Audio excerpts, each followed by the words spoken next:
అందరికీ నమస్కారం. నేను doctor Vidya Bhargavi, consultant gynecologist at Venu Vidya multi speciality hospital, Nalgonda.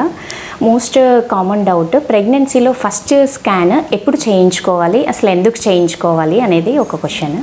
So దీనికి ఏంటి అంటే, first pregnancy scan around 6 weeks of ప్రెగ్నెన్సీలో చేసుకోవాలి. 6 వారాల టైంలో చేసుకుంటే బెటర్. ఇది ఎందుకు చేసుకోవాలి అంటే, స్కాన్లో మనకి బేబీ ఎన్ని వారాలు ఉంది అనే విషయం తెలుస్తుంది. ఫస్ట్ థింగ్ ఏంటి అంటే, ప్రెగ్నెన్సీ నార్మల్ పొజిషన్లో ఉందా, గర్భసంచిలో ఉందా, లేదు ఏదైనా అబ్నార్మల్ పొజిషన్లో ఉందా అనేది తెలుస్తుంది.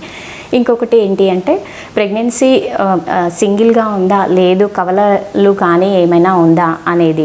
గర్భసంచికి సంబంధించిన అనామలీస్ లైక్ ఏమైనా గడ్డలు కానీ, కణుతులు కానీ, గడ్డలు కానీ, ఓవరీస్లో ఏమైనా సిస్ట్ లాంటివి కానీ ఏమైనా ఉందా తెలుస్తుంది. మోస్ట్ ఇంపార్టెంట్ థింగ్ ఏంటంటే, ఈ స్కాన్ ద్వారా మనకి ఎన్ని వారాలు అనేది తెలుస్తుంది. డెలివరీ డేట్ అనేది క్యాలిక్యులేట్ చేయడానికి ఈజీగా ఉంటుంది అండ్ ఇది చాలా యాక్యురేట్గా ఈ ఫస్ట్ ప్రెగ్నెన్సీ స్కాన్ ద్వారా మనకి తెలుస్తుంది. Thank you. Please like, share and follow for more health updates.